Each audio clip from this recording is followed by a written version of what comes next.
मला पहिल्यांदा सांग, तुझं नाव निपुण असं तुझ्या आईबाबांनी का बरं ठेवलं?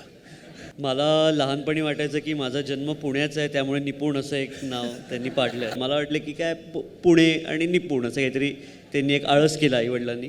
पण तसं काही नव्हतं. पण मला वाटतं आईला एका परीने वेगळ्या नावांची हौस होती, त्यामुळे ठेवलं त्यामुळे त्यांनी ते नाव. झालं. शाळेत असताना तू कसा विद्यार्थी होतास? मी अत्यंत शांत विद्यार्थी होतो. बरं. अजिबात दंगा करायचो नाही. अगदी बोरिंग असं म्हणतात तसं विद्यार्थी होतो. बोरिंग विद्यार्थी होता? काही जे शिक्षिका म्हणतील ते वागायचं, अजिबात कुणाच्या अध्यात्मध्यात नाही. आणि आता असं वाटतं की जरा चुकलोच, म्हणजे मी 12 वर्ष वाया घालवली माझी असं वाटतं. पण मग आपल्यात काहीतरी वेगळेपण आहे याची जाणीव तुला कधी झाली?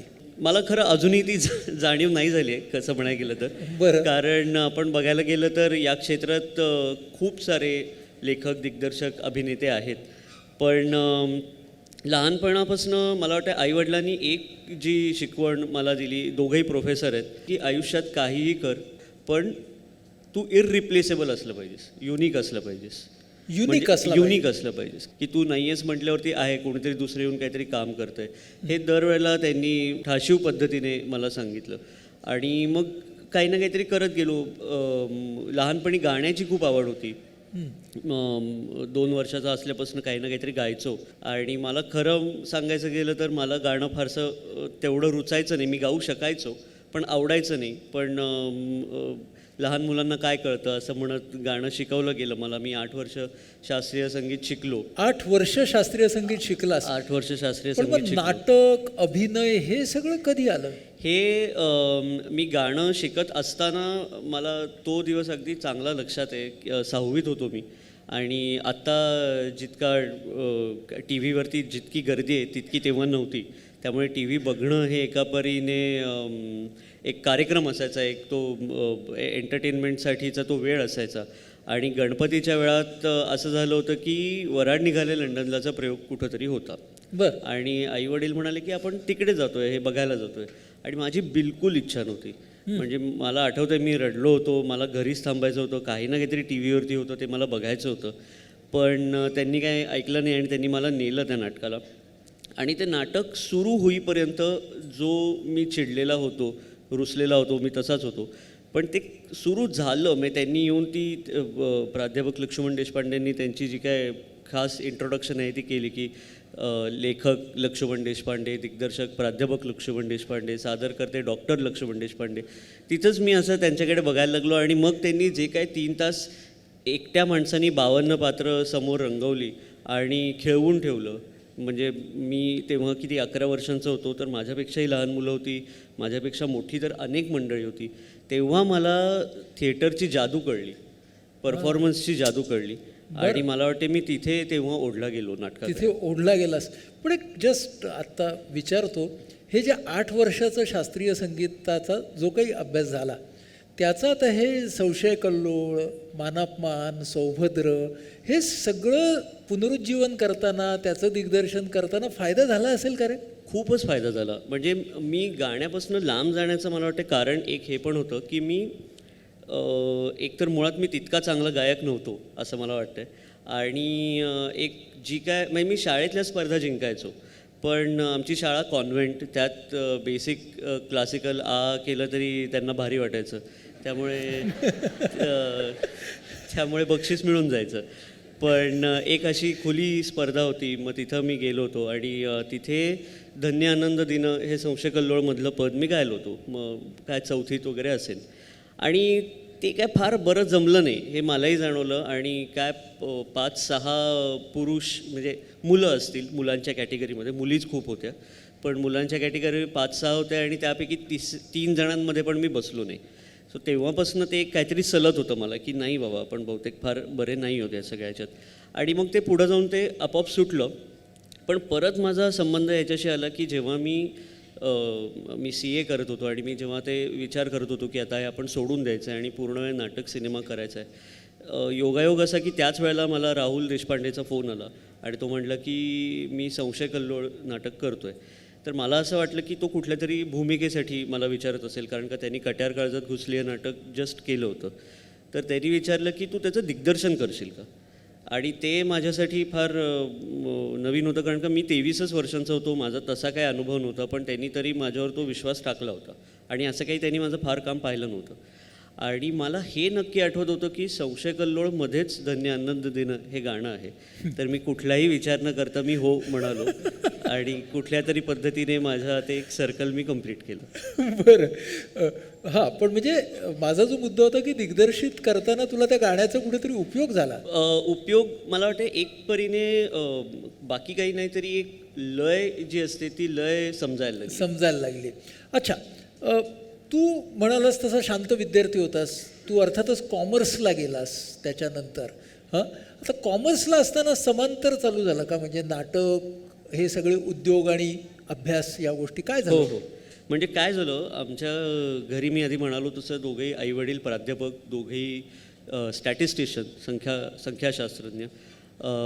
आणि आमच्या घरी शिक्षणाचं वातावरण त्यामुळे फार पहिल्यापासून. माझा मोठा भाऊ इंजिनियर, तो अमेरिकेला जाऊन MS त्यांनी केलं. मला वाटलं तिथे थांबेल, तिथे न थांबता त्यांनी मग तिकडे लॉ केलं. आता तो अमेरिकेत ॲटर्नी आहे. माझ्या बहिणीची PhD झाली. त्यामुळे असं सगळं शिक्षणाचं वातावरण घरी. आणि या सगळ्यामध्ये मला जाणवत होतं की मला काय तेवढं आवडत नाही आहे सायन्स. आणि त्याचबरोबर मला असं वाटलं की जे आपल्याला आवडत नाहीच आहे त्यासाठी इतका प्रयत्न का करावा आपण. आणि त्या सगळ्यामध्ये मी एकदा बोलून गेलो घरी की मला बहुतेक काय सायन्स करायचं नाही आहे. तर अर्थात माझ्याकडे काय फारसं नीट लक्ष दिलं नव्हतं आईवडिलांनी, कारण का त्यांना वाटायचं मी आपलं काहीतरी बोलतच असतो. तर म्हणून मी एक आपलं बोलून घेतलं की मग एक कॉमर्स करतो बाबा. कारण मग आता खरं मी विचार करतो तेव्हा लक्षात येतं की आर्ट्सचा कोणी जर मला दिला असता पर्याय तर खूप आयुष्य वेगळं झालं असतं. पण पुढं जाऊन आर्ट्स करून काहीतरी माणूस करू शकतो यावरच कुणाचा विश्वास नव्हता बहुतेक, की काहीतरी चांगलं आयुष्यात. पण मग कॉमर्स केल्यावर निदान CA तरी होईल, जेही एक लोकांना सांगण्यासाठी चांगलं असतं की मुलगा CA आहे. पण तू चक्क CA पर्यंत पोहोचलास सुद्धा, कारण मार्क पडायचे शाळेत. काय करायचं, तर प्रॉब्लेमच होता. तर असं होतं की मग आता मार्क पडणाऱ्या विद्यार्थ्यांनी नाही शिकायचं तर कुणी शिकायचं, अशी एक धोरणं झाली होती. तर म्हणून मी एक कॉमर्स करतो असं म्हटलं तर पहिले विरोधच झाला. त्यामुळे 10वीमध्ये पण बरे मार्क होते, म्हणजे त्या काळचे 89% होते. आता काय फार नाही येते मार्क. पण तर मला हे आठवते की सायन्स आणि कॉमर्स दोन्हीचा फॉर्म भरून घेतला होता माझ्याकडनं आणि शेवटच्या क्षणापर्यंत ते ठेवलं होतं की बघ तू आत्ता कॉमर्सला गेलास तर परत वळणं नाही मागे, सायन्सकडे जाण्याचे तुझे सगळे दोर तोडले जातील. आणि असं होतं की तू सायन्स कर, तरी नाही आवडलं परत कॉमर्सला येऊच शकतोस, तो सायन्सचा फायदा आहे. पण मला असं मला नाही करायचं हे, मला यात अडकायचं नाही आहे. आणि मी हट्टाने कॉमर्स घेतलं आणि त्याचा फायदाच झाला, कारण का मी ज्या कॉलेजला गेलो BMCC म्हणून पुण्यातलं, त्यांचं सांस्कृतिक मंडळ खूप चांगलं आहे आणि त्यांनीच खरं माझ्या नाटक आणि सिनेमाची माझा प्रवास तिकडनं सुरू झाला. तिकडे कोण कोण भेटले तुला समविचारी? एकतर अमेय वाघ जो माझा खूपच चांगला मित्र आहे, सारंग साठे जो भारतीय डिजिटल पार्टी नावाचा जो चॅनल आहे त्याचा जो संस्थापक आहे. बाकी आमचे सिनियर सगळे प्रसाद ओक किंवा अभिराम भडकमकर ही सगळी मंडळी होतीच. पण म्हणजे अर्थात त्यांच्याशी असा 1-on-1 आत्ता झालं आहे, तेव्हा कॉलेजमध्ये असताना नाही झालं. पण मग आता तिथं असं ना, हेच आता मला आयुष्यभर करायचं आहे, हे नाटक सिनेमाच करायचं आहे, हे कधी वाटायला लागलं? हे मी CA करायला लागल्यावर कळलं मला.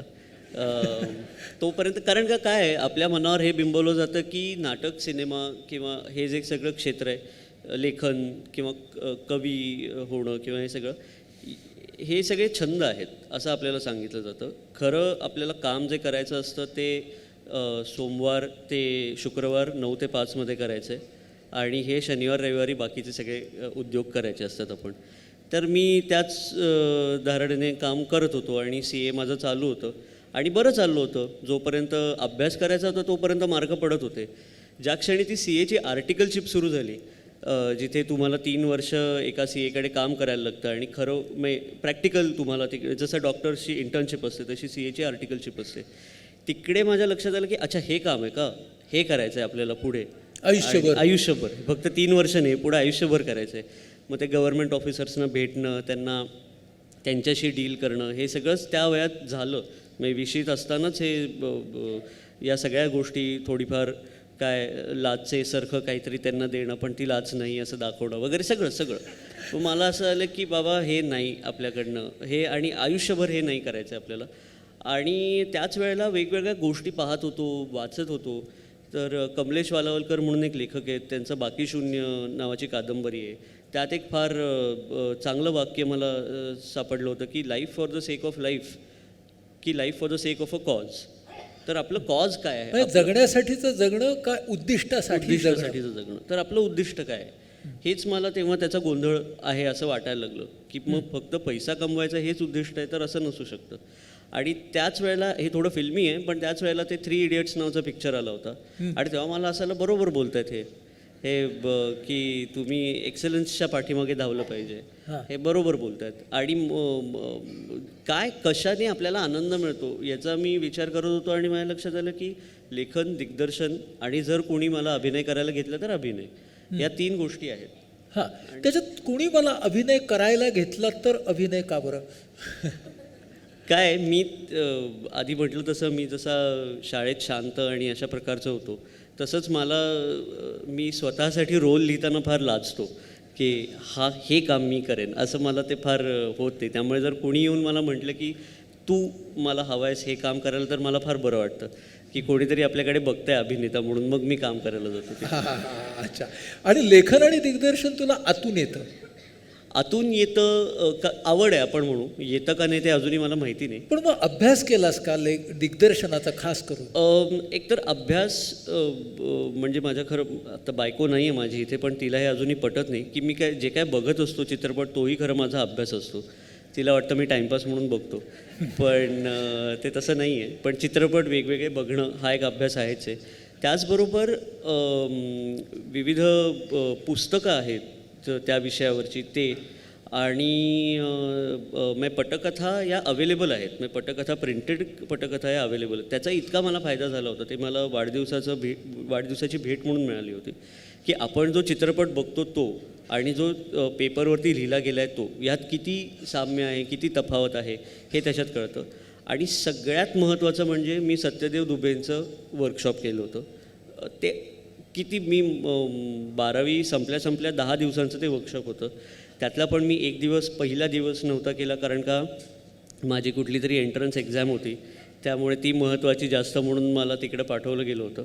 पण मी जे काय 9 दिवस त्यांच्याकडे दररोज 5-6 तास म्हणजे जी काय माझ्याकडे 45-50 तासांची त्यांच्या शिकवणीची शिदोरी आहे ती अजूनही मला पुरते आणि मला वाटते पुढे अजून 50 वर्ष पण पुरेल. दुबेजींच्याकडे शिकलेल्या अनेकांच्या बरोबर मी संवाद साधलेला आहे. त्या प्रत्येकाचं असं मत असतं असं माझ्या लक्षात आलेलं आहे. तर असं दुबेजींच्याकडे खास काय तुला वाटलं? तू काय घेऊन बाहेर पडलास तिकडून, किंवा जे काय अजून तुझ्याकडे आहे? एकतर म्हणजे काय आता एका वाक्यात सांगण्यासारखं नाही आहे ते, पण तरी मला असं वाटते की ज्या सिम्प्लिसिटीने आपण नाटक बघायला पाहिजे आणि सिम्प्लिसिटीने ते ॲनालाइज करायला पाहिजे. काही खूप छोट्या छोट्या गोष्टी आहेत. एकतर ते म्हणतात की कोणतीही कलाकृती बघताना ॲनालाइज नका करू, जे आपण बऱ्याचदा चूक करतो. त्यामुळे आपण थिएटरमध्ये बघताना आपल्याला त्रास होतो कारण का लोक कमेंट्स पास करत असतात. त्या होऊ दे ना 2-2.5 तास सरेंडर व्हा त्या कलाकृतीला की काय म्हणायचं आहे त्याला. त्यामुळे माझ्यात ती एक क्वालिटी डेव्हलप झाली आपण म्हणू की मी वाईटात वाईट पिक्चर बसून बघू शकतो, काहीही त्रास नव्हता, व्यवस्थित पूर्णपणे. आणि त्यामुळे एक पेशन्स पण डेव्हलप होतो. दुसरी त्यांनी गोष्ट सांगितली दिग्दर्शक म्हणून जे अजूनही सगळ्यात महत्त्वाचे बाळकडूच म्हणायला हरकत नाही की म्हणजे बिफोर ही कॉन्सेप्ट, म्हणजे जे काही घडतं आहे त्याच्यासाठी आधी काहीतरी घडून गेलेलं आहे. पहिला सीन घडतो आहे कारण का पहिल्या सीनच्या आधी काहीतरी घडलेलं आहे. शेवटचं सीन घडतो आहे कारण का आधीचे 59 सीन घडलेले आहेत. त्यामुळे ती बिफोर ही जी कॉन्सेप्ट आहे ती फक्त लेखक दिग्दर्शक यांनी नाही तर अभिनेत्यांनी पण डोक्यात ठेवायला पाहिजे की जो माणूस आत्ता चालत येतो आहे तो असा का चालत येतो आहे, त्याची चाल ही अशी का आहे, त्याच्या मनात विचार काय आहे, तो मोटिवेशन कुठलं घेऊन येतो आहे वगैरे वगैरे. त्यामुळे हे इतकी सिम्पल कॉन्सेप्ट आहे पण त्याच्यानी सगळी उत्तरं समोर येतात. हे त्यांची कॉन्ट्रीब्युशन्स तुझ्यातली.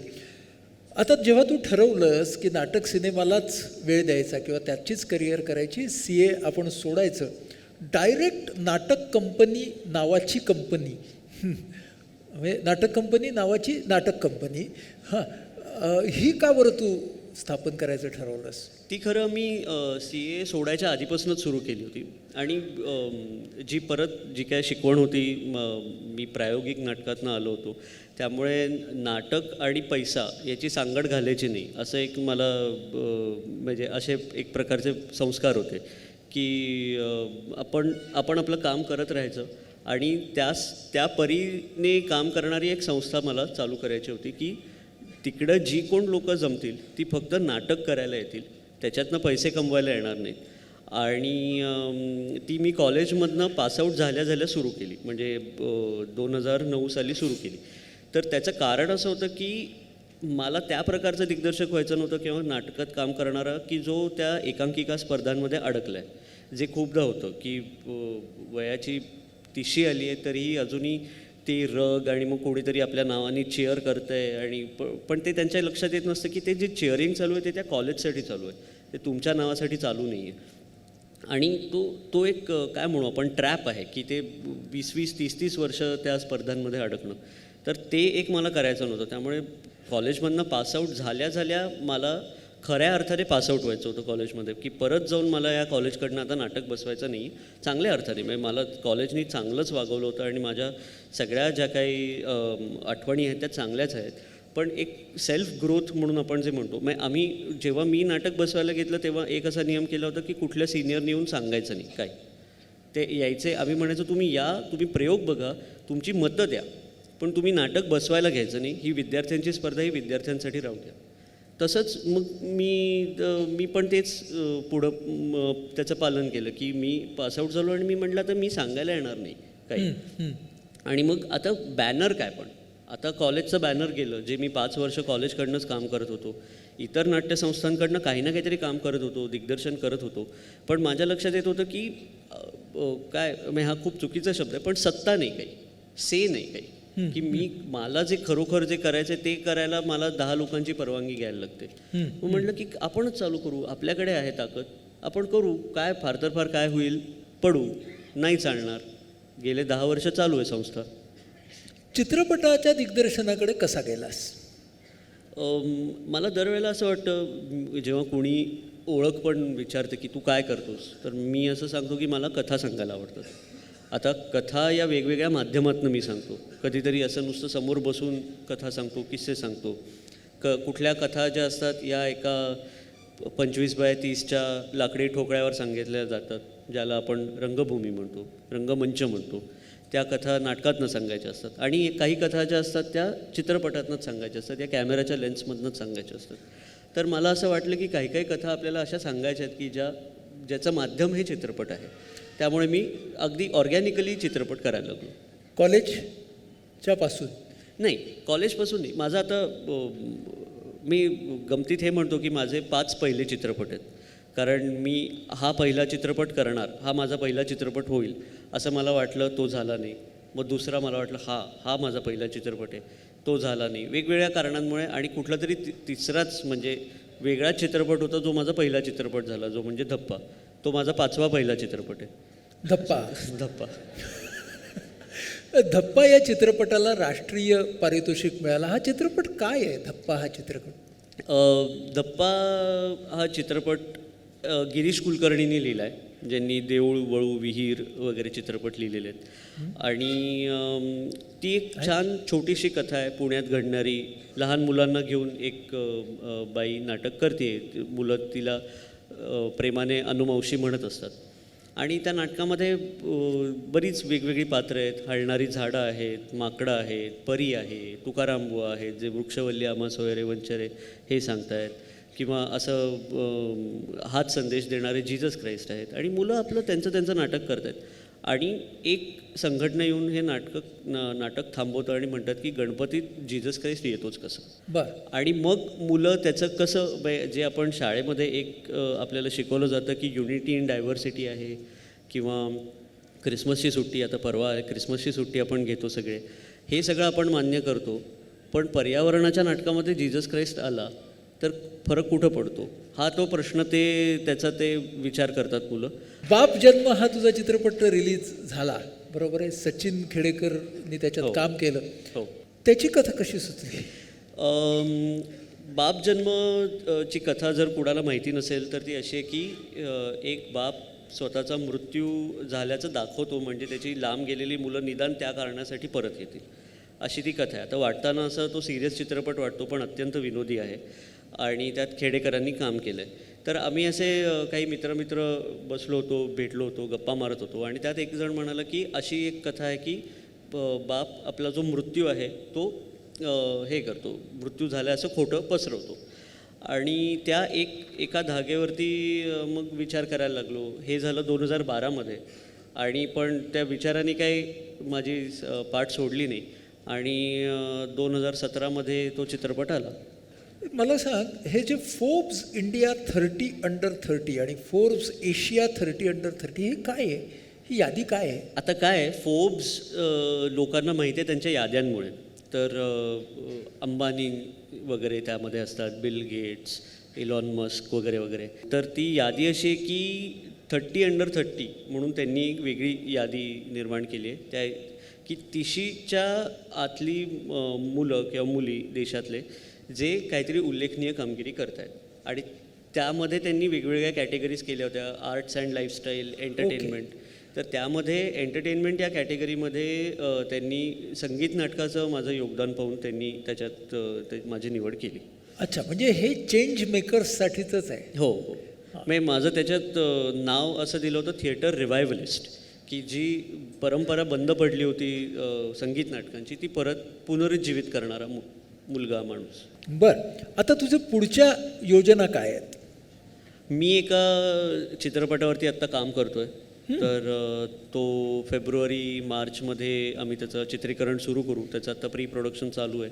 त्याकरता मी वेगवेगळ्या ठिकाणी फिरतो आहे. नाटकाच्या फ्रंटवर आत्ता याच वर्षी वन्स मोर नावाचं नाटक आलं आहे, ज्यात भरत जाधव काम करत आहेत. आणि त्याचबरोबर आता मी जे पुढचं नाटक करेन ते मला वाटतं आहे नाटक कंपनीकडनं करेन. आत्ता तू CA सोडलंस आणि यात आलास, हां, याच्याबद्दल कसं वाटतंय रे? माझं केव्हापासून म्हणणं होतं सोडायला पाहिजे होतं. मला सोडायला वेळ लागला जरा, कारण अर्थात ती घरी चिंता होतीच की काय करणार पुढं जाऊन. आणि त्यात इथे जम बसायला वेळ लागतो हे खरंच आहे कुठल्याही क्षेत्रामध्ये. पण बरं वाटतं आहे.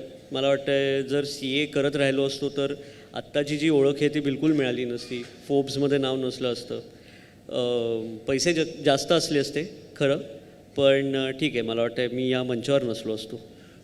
अगदी बरोबर आहे. मला सांग, आज तू खूप आत्मविश्वासाने कॉन्फिडेंटली बोलतो आहेस. तू जर तुझ्या सगळ्या भूतकाळाकडे पाहिलंस तर कॉन्फिडन्स बिल्डिंगमध्ये आलेले अडसर आणि अडचणी तुला कोणत्या दिसतात लहानपणापासून? खूप आहेत. एकतर म्हणजे मी आता ह्याच्याबद्दल खूपच खुलेपणाने बोलतो, पण हा काय माझा खरा स्किन कलर नाही आहे. हा एक प्रकारे डेफिशियन्सी आहे मेलॅनिनची. तर पण माझं एका परीने भाग्य आहे की ते पूर्ण स्किनवरती आलेलं आहे. त्यामुळे मी असं कुठं फिरायला गेलो तर गाईड वगैरे येतात आणि हे would you like to talk वगैरे असं करतात माझ्याशी. तर मग त्यांच्याशी मी हिंदीत बोलतो, मग ते निघून जातात. त्यांना कळतं मी काय पैसे देणार नाही त्यांना.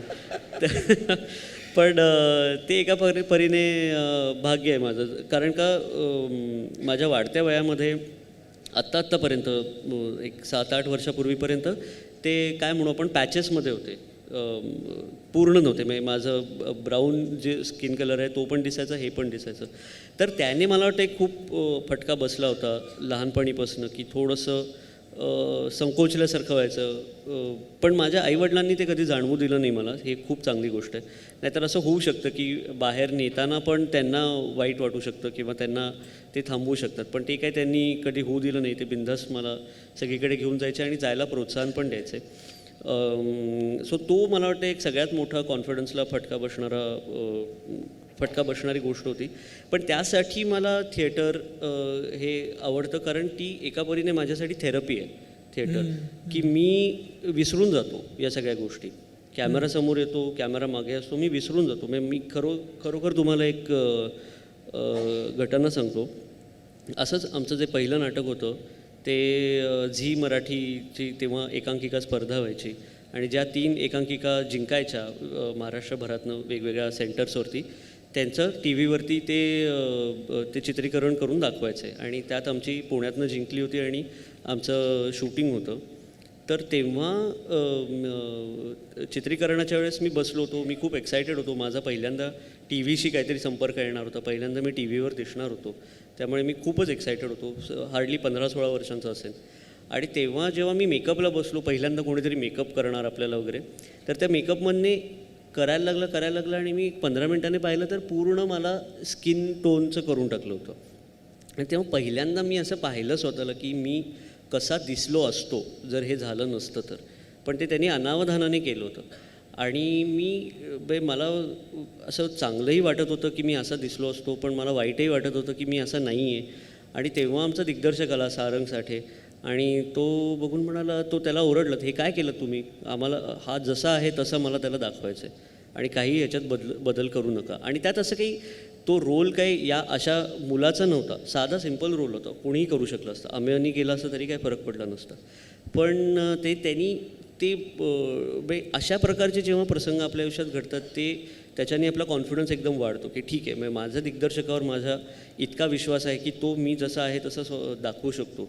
तर असे अनेक प्रसंग घडत गेले. पण ह्या सगळ्यामधून तू घडत गेलास. हो. मला वाटतं याच विषयावरती नितळ नावाचा एक हो मराठी चित्रपट येऊन गेला, सुमित्रा भावे आणि सुनील सुठणकर यांनी काढलेला. त्याच्यामध्ये हेच त्यांनी दाखवलंय की आत्मविश्वास आणि त्वचा याचा संबंध कसा आहे. बरोबर. थँक्यू करण, धन्यवाद करण, तू ह्याबद्दल बोललास. नाही, हे बोललं गेलं नाही तर परत ते म्हणजे त्याच्याकडे हे ढळढळीत दिसतं आणि त्याच्याकडे आपण इग्नोर करून कसं चालेल, त्याला इग्नोर करून कसं चालेल, बोललंच गेलं पाहिजे. Thank you so much. आता मी तुझ्या रॅपिड फायरकडे येतो.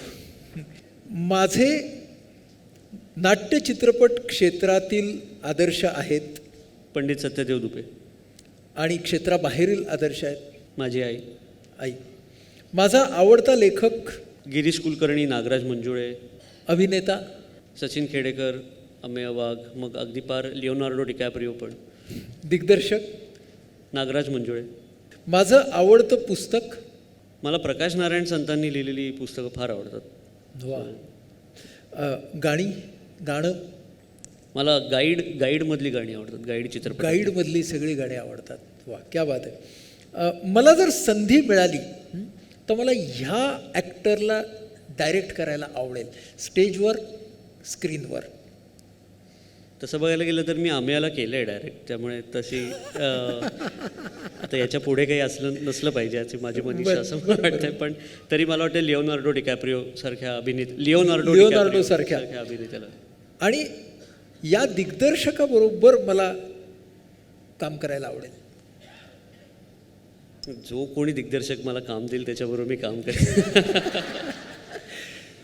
हे अगदी पुण्याचंच उत्तर झालं. मला प्रेक्षक म्हणून हे पाहायला आवडतं की नाटक. निवड कर, जरा कठीण आहे.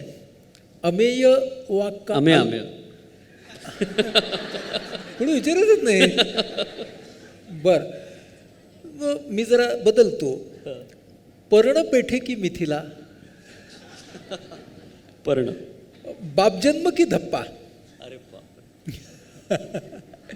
धप्पा, पुस्तक की स्मार्टफोन, पुस्तक, वेब सिरीज का T V serial, web series.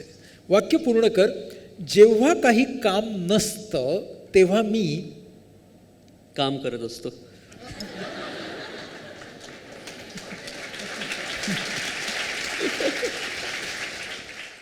जेव्हा चेहऱ्याला रंग लागतो तेव्हा माझ्यातला दिग्दर्शक मला सांगतो की खऱ्या दिग्दर्शकाचं ऐक.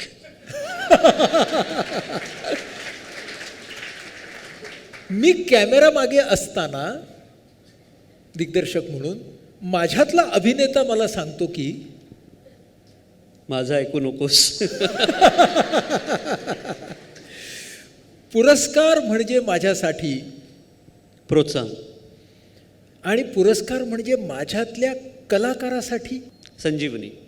मला वाटतं स्वतःशी प्रामाणिक असणं हा सगळ्या चेंज मेकर्ससाठी एक खूप महत्त्वाचा गुण आहे. स्वतःशी प्रामाणिक असल्याशिवाय आपण स्वतःला बदलू शकत नाही, आणि आपण स्वतःला बदलू शकलो नाही तर आपण दुनियेला काय बदलणार. तेव्हा तुमच्यातला प्रत्येक चेंज मेकर हा स्वतःला बदलण्यापासून सुरू झालेला आहे. आणि स्वतःमध्ये परिवर्तन करायचं तर स्वतःमधल्या बदलाची जबाबदारी आपण घेतली पाहिजे. बदल जो घडतो तो एका टप्प्यात आणि एका फटक्यात घडत नाही. काही बदल तसे असतात, तेव्हा तो एक क्रांतिकारक क्षण असतो.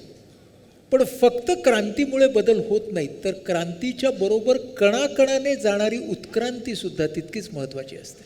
नशीब आणि विश्वास याचं नातं काय? काही गोष्टी सतत आपल्या नियंत्रणाच्या बाहेरच राहणार आहेत, ज्यांना आपण दैव म्हणू, त्यांना नशीब म्हणू, त्यांना लक म्हणू. पण म्हणून काय हातावरती हात धरून बसायचं नाही आहे. तर आपल्या पुरुषार्थामध्ये श्रद्धा असणं, प्रयत्नांच्या वरती श्रद्धा असणं, ही गोष्टसुद्धा खूप महत्त्वाची आहे. की जर परिवर्तन आणायचं असेल तर ते अनेक हातांनी आलं तर खूप छान. वेध आपल्याला ऊर्जा तर देऊन जात असतोच, पण त्याच्याबरोबर नवीन विचारही देऊन जात असतो.